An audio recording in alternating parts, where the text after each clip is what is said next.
buenos días, amables televidentes. Este es su programa sobre las IES, la información puntualizada. En la mañana de hoy, un servidor, Cheiner Adames, les estará acompañando. El doctor Aris Palmero, por compromisos profesionales, no va a poder estar con nosotros esta mañana. Sin embargo, estaremos aquí nosotros compartiendo con ustedes todas las informaciones interesantes del mundo, tanto nacional como internacional. Agradecemos su sintonía como cada mañana, a la vez que agradecemos al Dios Todopoderoso, Creador, que nos permite pues llegar a sus hogares para brindarles la información puntualizada en su programa sobre las IES. De inmediato vamos con el contenido del programa. Vamos a pedirle a nuestro señor director que nos ayude con las imágenes de las noticias internacionales que están aconteciendo en los últimos días. El caso del presidente de los Estados Unidos, el señor Donald Trump, quien el pasado fin de semana estuvo en Japón en la cumbre del G20, específicamente en la ciudad de Osaka.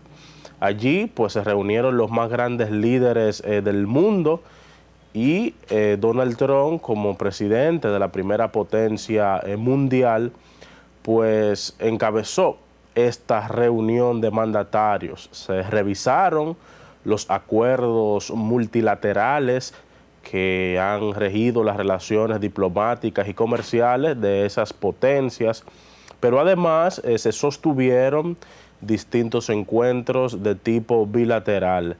Llamó la atención los encuentros del presidente Donald Trump de Estados Unidos con Xi Jinping de China, además con Kim Jong-un de Corea del Norte, quien por mucho tiempo le adversó, por mucho tiempo vivieron una especie de guerra fría con la amenaza de una guerra nuclear, pero en la actualidad el acercamiento que ha habido entre ambos líderes pues nos indica que estamos muy cerca de que ambas potencias nucleares, dígase Estados Unidos y Corea del Norte, pues lleguen a un acuerdo definitivo de cese a las hostilidades. De manera que por el liderazgo de Donald Trump y su equipo, encabezado por el secretario de Estado Mike Pompeo y el enviado especial de Kim Jong-un, entendemos que lo más beneficioso para el mundo y específicamente para la península de Corea es un acuerdo que beneficia la paz duradera. ¿Por qué? Porque a veces hay países que viven una falsa paz en el sentido de que públicamente no se está escenificando ninguna guerra, ningún conflicto bélico, pero a nivel de inteligencia, a nivel diplomático, a nivel comercial, viven una vorágine salvaje de enfrentamientos que laceran la estabilidad de la región. En ese caso, el Asia Menor, donde se encuentra la península de Corea. Esas son las principales informaciones del ámbito internacional que tenemos en el día de hoy. Vámonos con una brevísima pausa y regresamos en breve con su programa sobre las IES, la información puntualizada.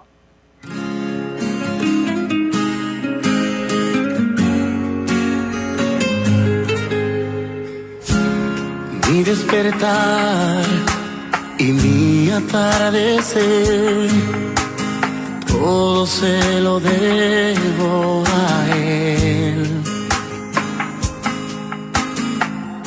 Si en mi vivir no existiera él, no sé qué sería de mí, porque todo se lo debo a él.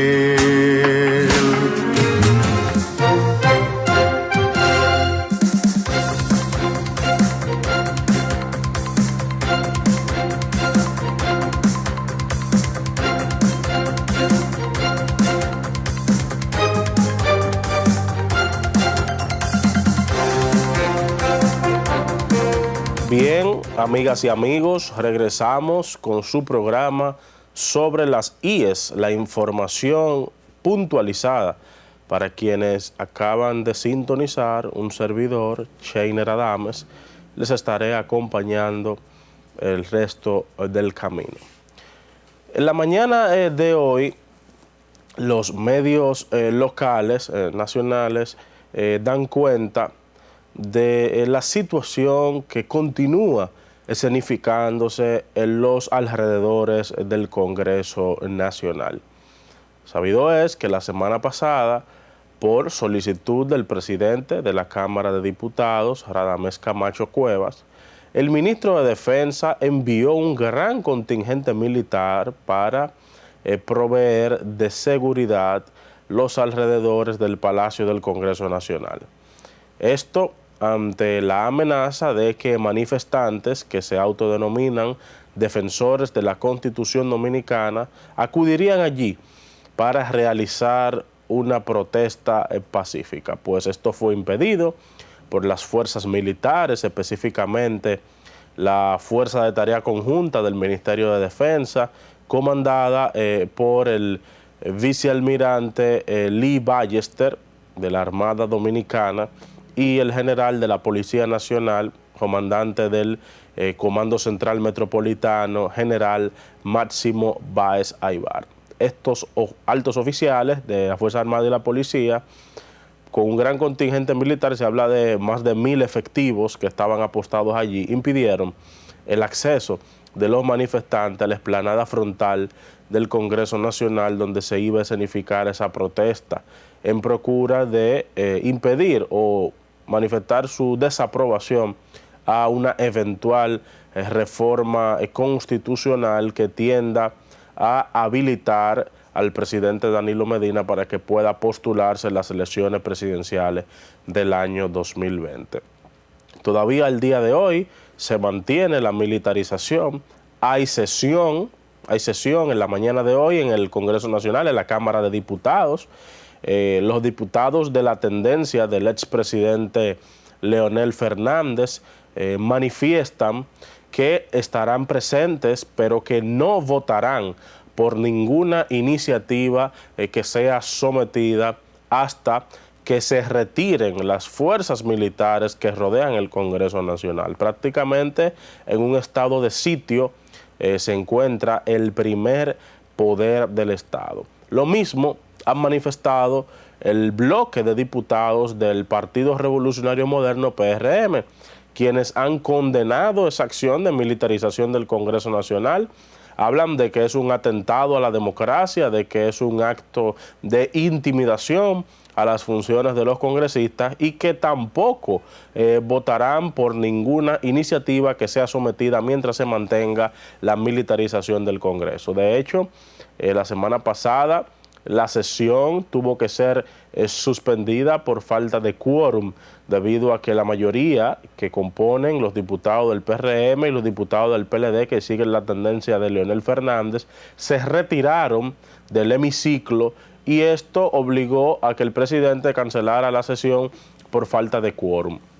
Yo pienso que ese conflicto interno del Partido de la Liberación Dominicana entre ambas tendencias, la de Leonel Fernández y Danilo Medina, le está saliendo muy caro a la democracia dominicana.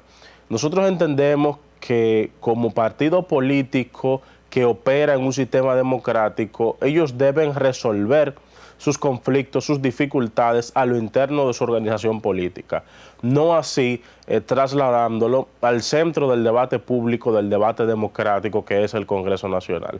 Esto entorpece la labor legislativa que es tan necesaria en un país como el nuestro, en el cual, si bien es cierto que existen muchas leyes, aunque no se cumplen por la baja institucionalidad que tenemos, no menos cierto es que existen innumerables proyectos de ley, de resolución, de reglamentos, trabajos de comisión que están pendientes y que no se han podido realizar en las últimas 2 semanas, precisamente por el estado en el que se encuentra el Palacio del Congreso Nacional de militarización.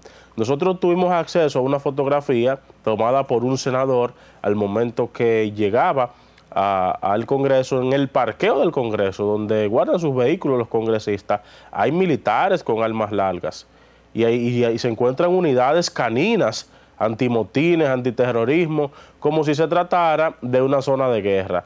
Entendemos que es un exceso del gobierno, porque para preservar la seguridad no es necesario usted tener una presencia militar que intimide, que sea exorbitante. Nosotros entendemos que esos militares pudieran estar en otro lugar haciendo una labor más efectiva en defensa del territorio nacional que tanto lo necesita, como es controlar la migración ilegal en la frontera, como es controlar el narcotráfico que nos bombardea diariamente por nuestras costas de aire, mar y tierra. También es oportuno resaltar que constitucionalmente las labores de seguridad ciudadana corresponden a la Policía Nacional, no así a la milicia, dígase Ejército, Marina y Fuerza Aérea. Cuando usted va a disponer de la utilización de fuerzas militares en labores de seguridad interior, la Constitución de la República establece que solamente cuando sea necesario y en casos excepcionales. Entonces vamos a evaluar. La situación actual ameritaba esa presencia militar. Pues evidentemente que no. No existía ningún riesgo para la seguridad del país, ni una situación que fuera incontrolable para la Policía Nacional, que tiene organismos antimotines y que son los que se encargan de proveer seguridad en estos casos. Más aún, era una protesta que estaba incluso hasta autorizada por el Ayuntamiento del Distrito Nacional. Contaba con su permiso, que fue mostrado por los organizadores de la actividad a los generales que estaban al frente de esas tropas, y estos lo desconocieron. Una falta de respeto de los generales Lee Ballester y de Máximo Báez Aybar. Desconocer la autorización del ente administrativo competente, que es el Ayuntamiento del Distrito Nacional, que les autorizó a realizar esa actividad y en la explanada frontal del Congreso. De manera que nosotros condenamos ese hecho y le solicitamos de manera humilde, tanto al ministro de Defensa como a los presidentes de las cámaras legislativas, Radamés Camacho Cueva, presidente de la Cámara de Diputados, y el doctor Reinaldo Párez Pérez, presidente del Senado, de que soliciten el retiro de inmediato de esas tropas militares, porque la imagen, el daño que se le está causando a la imagen internacional de la República Dominicana, que tan debilitada está actualmente con esta campaña sucia que nos han montado para afectar nuestro turismo, que ahora se venda que somos un país que se encuentra en estado de sitio, su Congreso Nacional lleno de militares, pues yo entiendo que es inoportuna esa decisión y contribuye a deteriorar la imagen de nuestro país. De manera que esperamos que en el día de hoy, en esta semana, pues esto se pueda regularizar. Vamos a una breve pausa y enseguida regresamos con el invitado de esta mañana en su programa sobre las IES, la información puntualizada.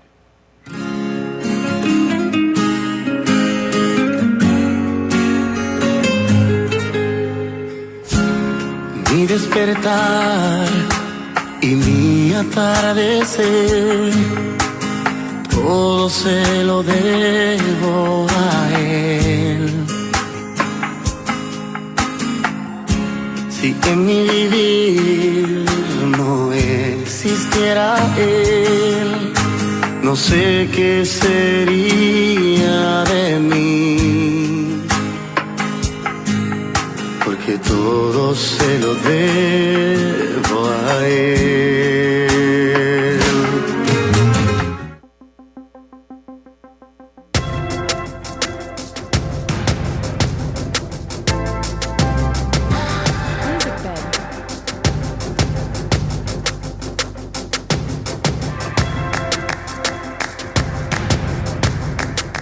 Buenos días.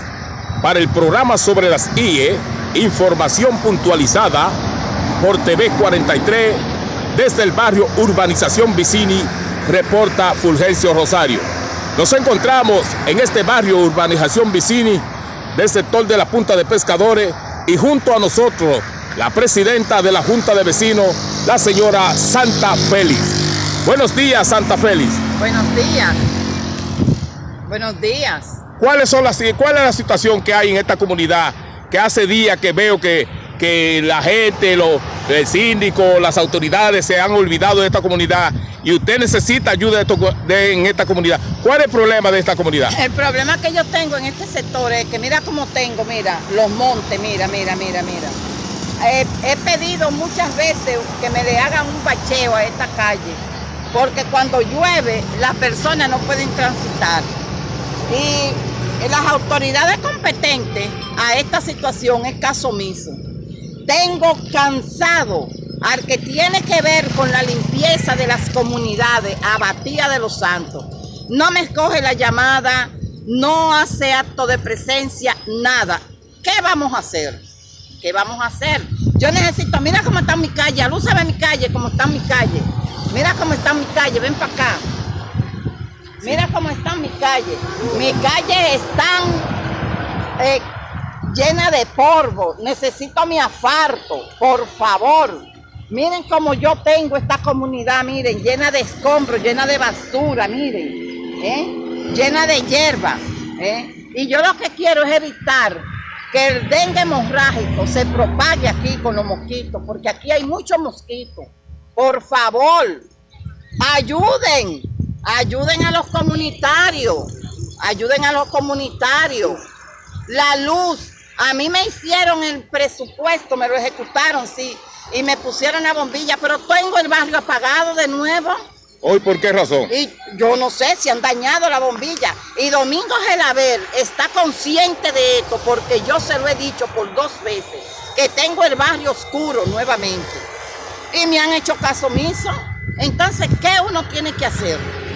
Para que escuchen a uno, para que vean las inquietudes de uno y las necesidades de cada sector de aquí de San Pedro de Macorís. ¿Qué uno tiene que hacer? Muchas gracias, Santa. Bueno. Vemos la situación, que estas calles no están asfaltadas, las casas están rodeadas de montes, como dice Santa Félix, las bombillas están apagadas todas después que el presupuesto participativo vino e instaló las lámparas, que fueron 18 lámparas. Ven cómo está la situación aquí. Aquí han muerto varias personas a causa de atracos y nadie hace nada. Para el programa sobre las IE, información puntualizada por TV 43, desde el barrio Urbanización Vicini, reportó Fulgencio Rosario.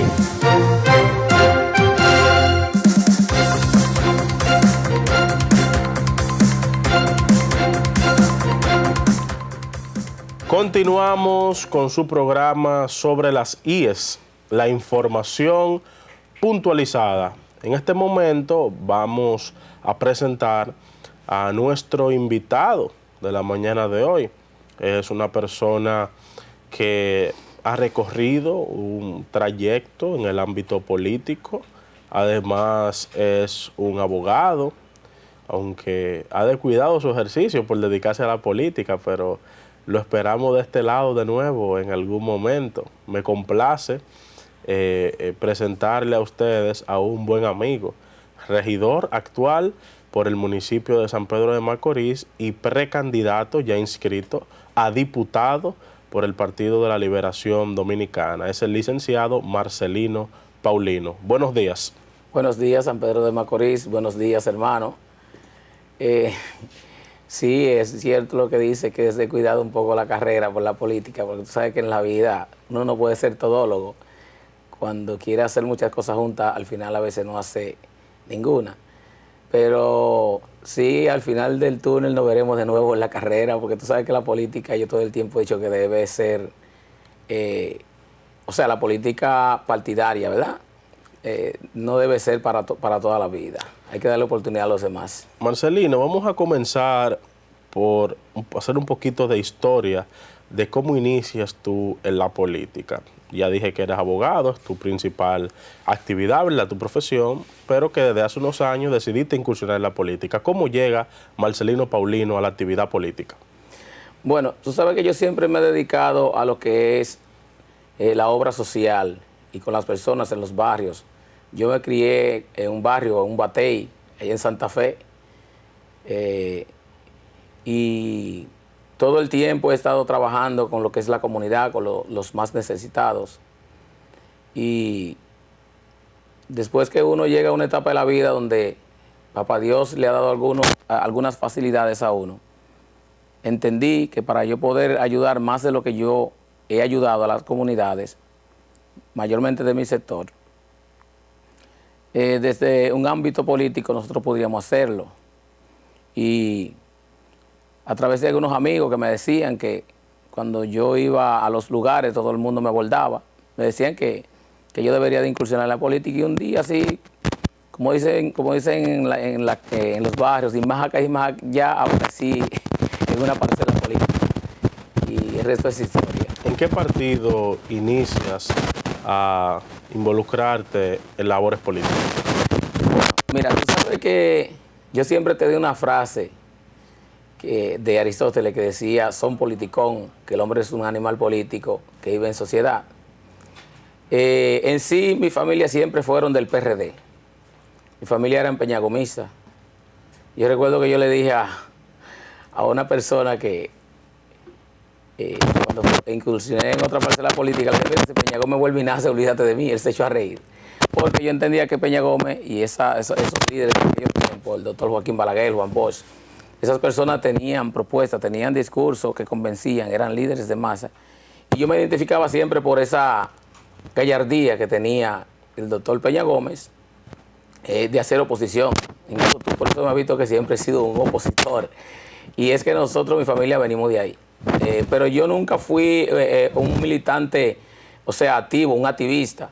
Sí, cada vez que había elecciones... Un simpatizante, más bien. Sí. Cada vez que habían elecciones, nosotros siempre sí aportábamos y buscábamos a la gente para que votaran por el partido, porque nosotros queríamos que el partido subiera. Y yo todo el tiempo decía que ese PRD siempre tenía sus 2 millones de votos ahí, que los PRDistas no se cambiaban. Y luego ingresamos ya de manera formal al Partido Reformista Dominicano, Social Cristiano, perdón, y luego por las condiciones ahí que ya todos conocen o conocemos, de manera forzosa tuvimos que entrar o por circunstancia de la vida tuvimos que ingresar al PLD.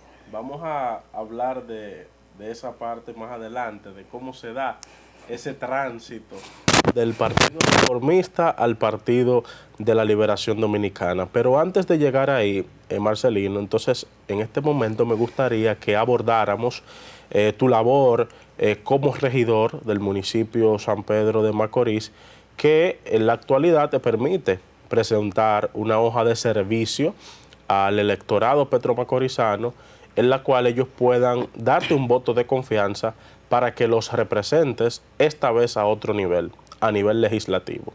¿Qué ha hecho Marcelino Paulino desde el Consejo de Regidores que le ha permitido ahora entonces aspirar a diputado?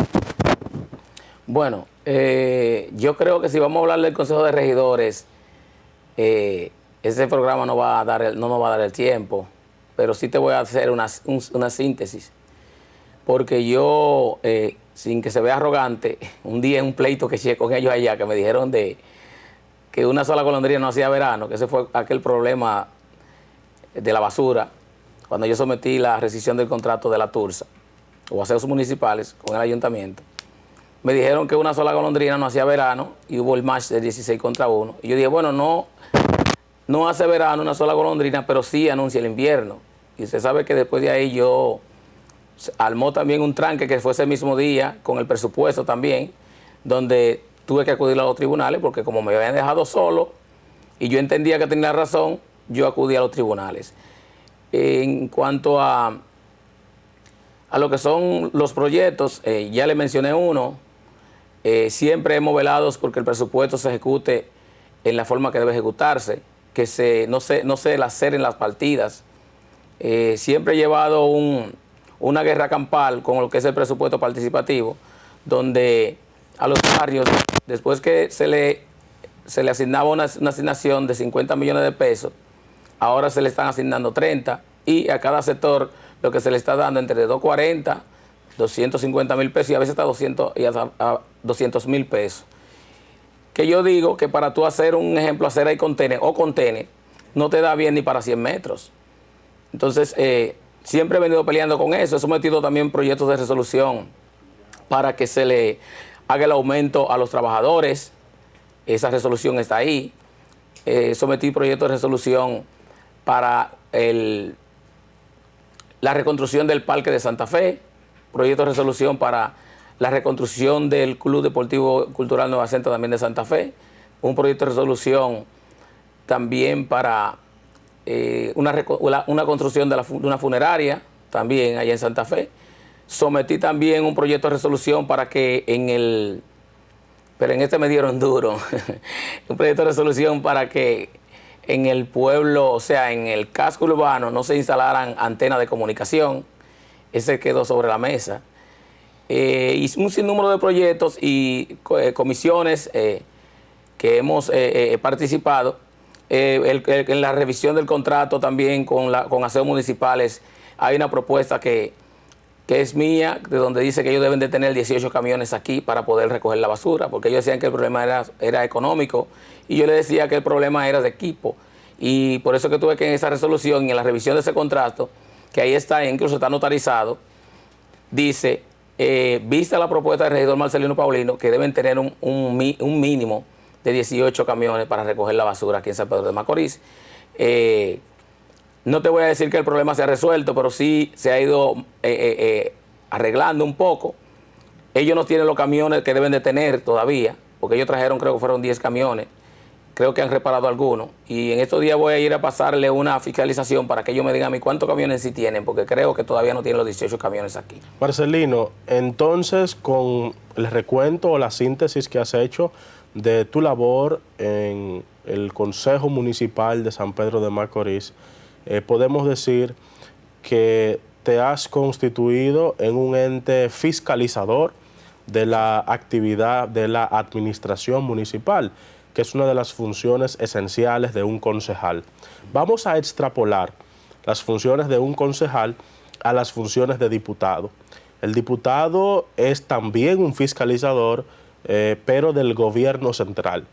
De ser electo Marcelino Paulino diputado por la provincia de San Pedro de Macorís, ¿qué podemos esperar de él jugando ese rol de fiscalizador en un país, la República Dominicana, que es presidencialista? En un país donde se entiende que el presidente es omnipotente, en un país donde tenemos alto índice de corrupción y alto índice de falta de institucionalidad, ¿verdad? ¿Qué puede hacer un diputado desde el Congreso Nacional para aportar a fortalecer el Estado social y democrático de derecho? Mira, hermano, un diputado puede hacer muchas cosas. Lo que pasa es que nosotros tenemos un Congreso que lo que se ve a tomar café, a hacer chelcha y a dormir. Tú ves que a veces cuando los otros compañeros están exponiendo, los otros no le ponen atención prácticamente. Pero sí desde el Congreso se pueden hacer muchas cosas, porque lo primero es que se debe de velar por la institucionalidad.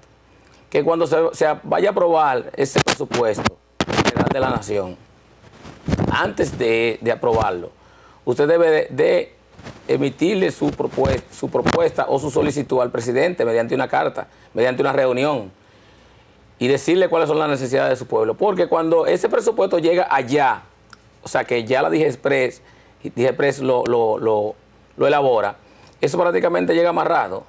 Y tú ves diputados que tú lo oyes gritando ahí en el Congreso para buscar cámara. Usted debe de, antes de que ese presupuesto se elabore, usted debe de tratar de buscar una reunión con el presidente, incluso invitar a todas las autoridades y llevarles las propuestas. No tanta necesidad de junta, porque a veces cuando tú llevas tanta necesidad de junta, lo que te van a decir, pero oye, cuando tú no estás preso te andan buscando, ¿verdad? Pero año tras año se pueden ir insertando muchas cosas. Ahora bien, en lo que es la fiscalización, lo primero que tú debes de tratar es de que ese presupuesto llegue con equidad y con igualdad, como establece la ley de presupuesto. Y la Constitución dice que a cada, que eso a mí, yo te digo a ti, es algo que yo tengo como que me preocupa, porque tú sabes que ese presupuesto se le aprueba como se aprueba al Estado, como se le aprueba aquí en el ayuntamiento, se aprueba generalizado, y después tú ves que salen muchísimas obras y regalando dinero por ahí que no debe ser. Entonces, pero sí debe dársele con equidad a cada provincia, y yo entiendo que esa ley debe ser modificada, esa ley de presupuesto, para que haya régimen de consecuencia.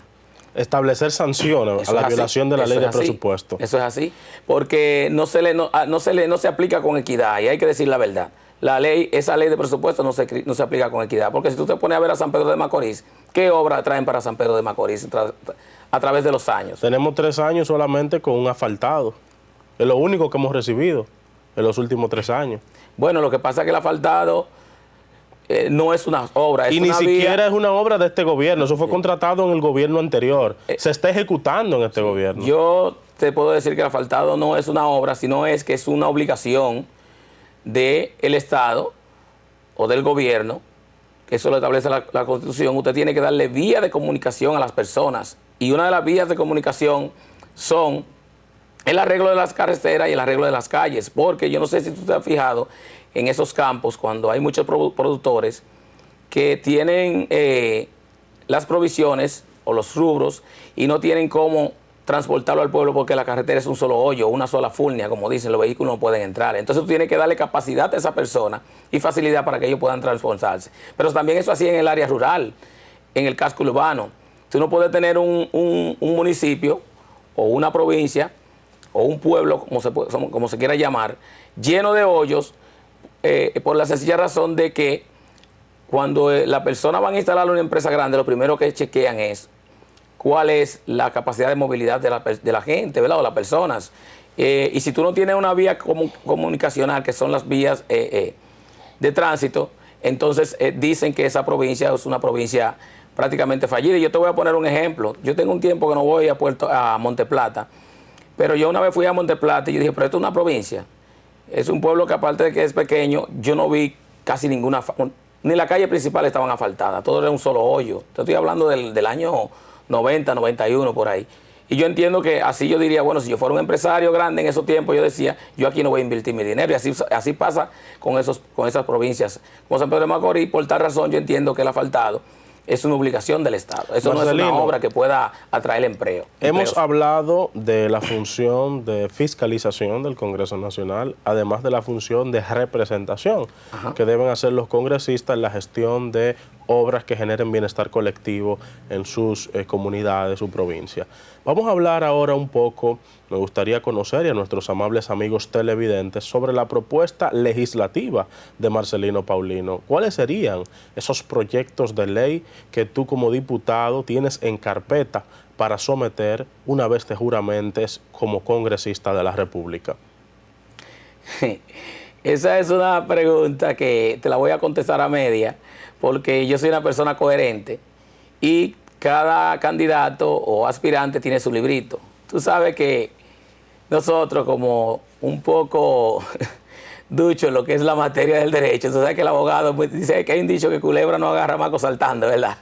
Entonces, yo dije y he dicho en las redes sociales que mis propuestas yo las voy a presentar formalmente por escrito cuando termine la legislatura del periodo.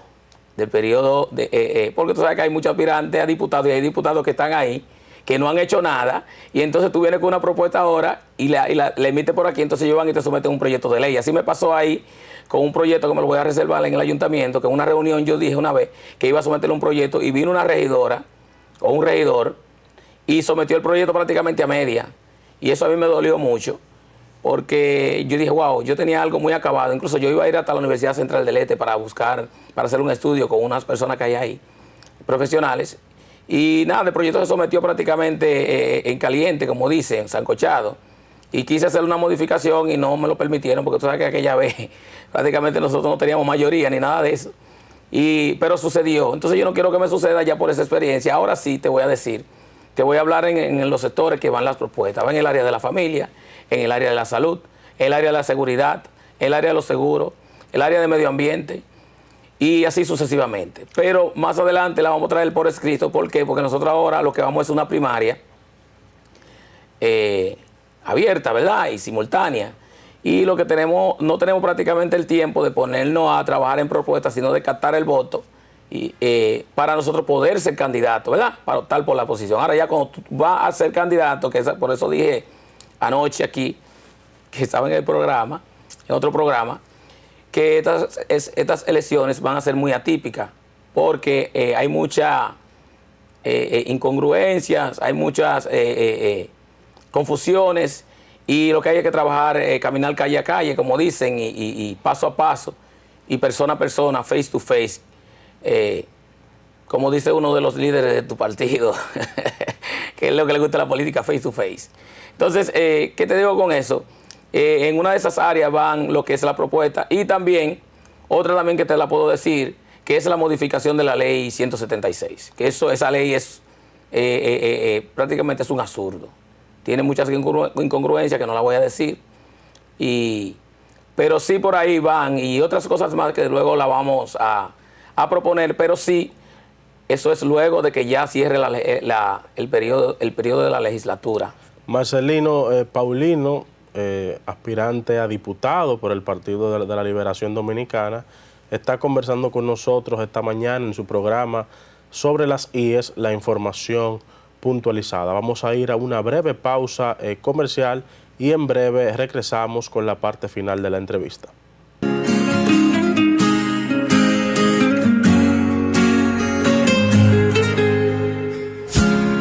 Mi despertar y mi atardecer, todo se lo debo a él. Si en mi vivir no existiera él, no sé qué sería de mí, porque todo se lo debo a él.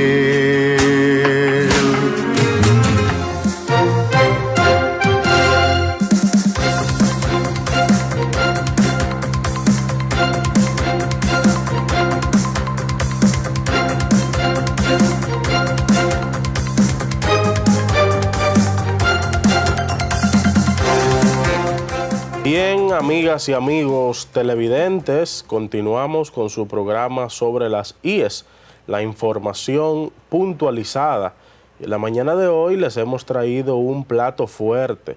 Estamos conversando con el licenciado Marcelino Paulino, abogado, regidor del municipio de San Pedro de Macorís y actual precandidato a diputado por el Partido de la Liberación Dominicana. Marcelino, al inicio de la entrevista conversábamos del tránsito que hicieron tanto tú como el equipo político del senador José Acín desde el Partido Reformista Social Cristiano hasta el Partido de la Liberación Dominicana. Decía José Ortega y Gasset que el hombre es él y sus circunstancias, y si no la salva ella, no se salva él.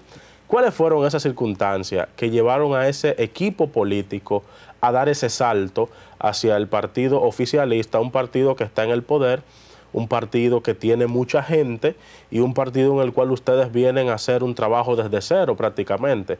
¿Cómo se da ese tránsito y qué significa eso para el trabajo político que tienen ustedes que hacer de cara a las primarias del 6 de octubre? Es decir, preparar una estructura en poco tiempo para tratar de ganar una candidatura. Bueno, mira, las transiciones nunca son fáciles. Para mí, como persona, yo una vez le dije a mi líder político, yo le dije a él que a mí, no, por eso no me había inscrito así directamente en un partido, porque a mí no me gusta estar brincando de aquí para allá. Yo soy una persona que si yo te digo sí, es sí. Pero en política uno no se gobierna. Primeramente, cuando los líderes toman decisiones, tú debes acatarlas siempre y cuando no, como yo todo el tiempo no he dicho, afecten tu moral y tus principios. Sucedió que en la parcela política a la cual nosotros pertenecíamos, eso es mundial prácticamente, se puede decir así, porque ya con la constitucionalización de los partidos políticos, con la constitución del 2010, un partido político tiene un derecho prácticamente fundamental. Y ya, cuando tú buscas un ejemplo con el bloque de constitucionalidad de América Latina, ya aparecen lo que es el modelo de gobierno de aquí de República Dominicana. Y en esa transición hubo un percance, el cual yo digo que esta ley 33-18 dejó esa laguna de que cuando una persona quiere perpetuarse en el poder, no, en cuanto a lo que es la presidencia del partido, ¿verdad? No dijo nada, hizo un silencio, y eso está pasando ahora mismo también en el PRD, que tú ves que hay personas que yo lo escucho en los medios, en las redes, diciendo que no, que Miguel tiene que salir de ahí. Es que la ley no dice que cuando tú terminas tu periodo de gestión como presidente de ese partido, que ya tú cesas. No, lo que dice es que tú tienes que llamar a una asamblea para convocar a una asamblea para elegir el presidente nuevamente. Ahora, ¿qué pasa? La ley no dice que inmediatamente cese tus funciones. Tú debes de nombrar, llamar a una asamblea y nombrar un presidente provisional, ¿verdad? Para que él pueda coordinar los trabajos, sino que quede el mismo presidente, y si se arma un conflicto y se perpetúa por 8 años, él seguirá siendo el presidente. Por eso que yo digo que todo lo que está haciendo y lo que hizo, lo que está haciendo el PRD, todo es legal, porque la ley no dice que Miguel cese de su función. Entonces yo le estaba diciendo en estos días en la academia que eso debió resolverse porque ya había un precedente con lo que pasó en el Partido Reformista Social Cristiano. ¿Qué sucede? Después que pasó el proceso, a nosotros a todos nos expulsaron del partido, nos expulsaron y nosotros quedamos prácticamente en el limbo, quedamos independientes. Entonces, tengo entendido que nunca se les llegó a expulsar, sino que ustedes más bien renunciaron. No, eso es una quimera. Nosotros no hemos renunciado, nosotros nos expulsaron. Y con juicio disciplinario, claro, y todo. Pero no es que no hubo un juicio disciplinario, lo que pasa es que ellos... ¿Fue de manera sumaria? Recuérdate que se hicieron 2 asambleas, incluso paralelas. Hubo una en el Teo Cruz y hubo otra en el Hotel Dominican Fiesta. Y todo el mundo sabe qué pasó. Entonces ellos, todos los que fueron al Hotel Dominican Fiesta, nos expulsaron del partido. O sea, nos obviaron prácticamente del padrón. Y sometieron otro padrón a la Junta con muchísimas modificaciones. Incluso ahí habían personas que tenían 20 años siendo miembros de la comisión ejecutiva y ellos lo expulsaron. Entonces, aquí dijeron que para que el senador, y no quiero desviar el tema, que yo vine a hablar prácticamente de las propuestas mías, él en su momento tendrá que hablar, porque en sí yo no soy el vocero de él, y quizá no estoy quizá autorizado para hablar cosas de él. Yo era el vocero del bloque de regidores, ¿verdad? Aquella vez, pero ya allí entramos a un partido que yo no soy el vocero, porque hay una vocera que es la distinguida amiga Keila Medina. Pero sí, ellos dijeron en un programa aquí de radio, y lo decían en la televisión, que para que el senador pudiera volver a ingresar al Partido Reformista Social Cristiano, y todos nosotros teníamos que llenar un formulario de 9, que son los formularios que llena el Partido Reformista para tú poder ingresar de nuevo. Entonces yo digo, ¿cómo una persona que obtuvo 63,000 votos, tú le vienes con eso? A nosotros los regidores dijeron que hubo una persona de la autoridad de ese partido actual, que quedaron en ese partido, que dijo que la posición en la sala capitular de los regidores no era la posición del Partido Reformista. Entonces yo te digo, a ti tú puedes estar en un partido así, puedes tú decir que tú estás en un partido así, cuando ya también el padrón ellos prácticamente lo cortaron, hicieron muchísimas cosas y te sacaron. Entonces, si yo tenía que llenar un formulario de 9 para ingresar al partido, eso te dice bien claro a ti que tú no estás en el partido. No tiene que haber una acción disciplinaria para expulsarte.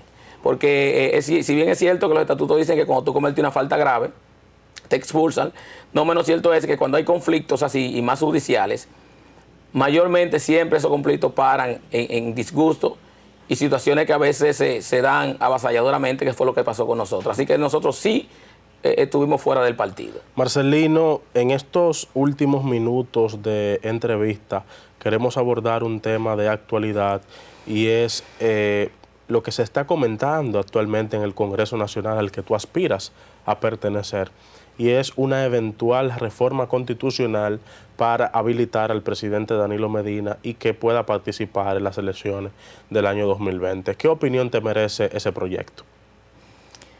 Bueno, yo como abogado constitucionalista que soy, si tú me preguntas como abogado, como político, tendríamos que durar 1 hora aquí hablando de eso. Yo puedo empezar por una parte, y no quiero que esto se malinterprete, porque tú sabes que a veces en política a la persona le gusta el morbo, y dice, mira, fue a la televisión y dijo esto, y está inclinado por esta área. Yo entiendo que cualquiera de los dos que sea electo, cuando ellos se pongan de acuerdo. ¿Quiénes? Danilo y Leonel. Danilo y Leonel, y cualquiera de los dos que sea el candidato, nosotros tenemos que apoyarlo, porque nosotros somos personas disciplinadas, y por eso nosotros en ese mismo ayuntamiento siempre nos decían que nosotros no, que te bajaron línea, que te bajaron línea. Lo que pasa es que si tú tienes un líder político, yo entiendo que tú debes obedecer a ciertas cosas, como te dije, siempre y cuando no vaya en contra de tu moral y tus principios. Ellos deberán de ponerse de acuerdo en cuanto a la reforma. O sea, tú me preguntas en cuanto a la reforma, si se puede modificar la Constitución, sí, porque ella misma dice para qué no se puede modificar, que es para la forma de gobierno, ¿verdad? Que debe ser democrático y representativo, ¿verdad? Y social, que nosotros somos también un Estado social. Y dice la forma, ella misma dice cómo puede modificarse. Además de eso, todas las reformas que se han dado aquí, de la mayoría, una 30 y pico de veces ha sido para la reelección presidencial o la repostulación. O sea que no es un delito lo que se pretende hacer. Ahora, con eso yo no estoy diciendo que sí que tiene que reformarse. Porque cuando yo entré a hacer la maestría de Derecho Constitucional, yo decía que la Constitución no podía tocarse. Y yo tenía un sentimiento grandísimo, pero ahora mismo nosotros tenemos problemas que hay una necesidad de modificar la Constitución, no nada más para la reelección. Aquí hay muchísimos problemas que hay. Y yo te puedo mencionar varios. Menciona algunos. Bueno, la ley 137-11 hay que modificarla porque el Tribunal Constitucional se cree el dueño del país. Y tiene muchísima incongruencia también, que tú lo sabes, tú eres constitucionalista. Esa parte que dice la Constitución de que el voto, como dicen, que no debe la raza, tampoco es claro. Porque cuando tú me dices a mí que el voto es secreto, directo y personal, tú me estás diciendo que yo puedo ir personal a la Junta y hacer todo sin que nadie me force. Pero tú no me dices a mí si yo tengo que votar por X o cuál partido. Porque también es inconstitucional de que el vicepresidente también sea arrastrado. Es inconstitucional también que ahora los regidores tengan que arrastrar al alcalde. Entonces, es inconstitucional también lo que se hizo con la resolución de la Junta, que en una parte dejó el arrastre y en otra no. Eso viola el artículo 39 de la Constitución. Hay discriminación y violenta el derecho de igualdad. Marcelino. Y son muchísimas incongruencias. Pero para eso podemos venir un día a hablar de Constitución. Claro que sí. Marcelino, te agradecemos tu presencia esta mañana en este programa sobre las IES. Esta es tu casa, esperamos volverte a tener pronto con nosotros conversando sobre distintos temas. El tiempo en televisión vuela, por eso te pedimos y te otorgamos 30 segundos para que te despidas de nuestros amables televidentes. Sí, quiero decirle al pueblo de San Pedro de Macorís que ellos saben, el pueblo conoce mi trabajo y los que no lo conocen que vayan al ayuntamiento y pregunten por mi trabajo y que decirle que mantenga la esperanza, porque no todo está perdido. Nosotros podemos hacer muchas cosas aquí que no son nada más desde el gobierno municipal, porque a veces hay personas que creen que todo es el ayuntamiento, cuando hay un presupuesto que deben de darle un 10% y solo se le está dando un 2%. El gobierno central debe de ayudar a lo que son los municipios y el gobierno central debe de darle la partida que le toca a los ayuntamientos. Y para eso que nosotros vamos a reclamar los derechos de nuestro pueblo. Y también en esa misma ley también poner el régimen de consecuencia para que los alcaldes no se crean dueños y señores también de los ayuntamientos y de ese dinero que se le deposita en esa cuenta todos los meses. Y decirle que estamos tratando de seguir representando al pueblo, pero al final de cuentas el pueblo es quien tiene la última palabra. El pueblo valorará y si no lo hace, pues entonces nosotros seguiremos como quiera tratando de ver cómo aportamos al pueblo desde nuestra profesión, porque ahorita tú dijiste una cosa, que me he descuidado de la carrera, pero te digo que muero abogado, porque yo tengo un S4 y yo no moriré como dicen políticos, porque nadie muere en el poder, pero mira, se murió el abogado fulano de tal, ¿verdad? Bueno. Entonces, por eso te digo que podemos seguir aportando, no nada más desde la política, pero el pueblo tendrá la última palabra. Muchas gracias, Marcelino Paulino, por tu comparecencia esta mañana y muy buenos días a nuestros amables amigos televidentes. Hasta mañana.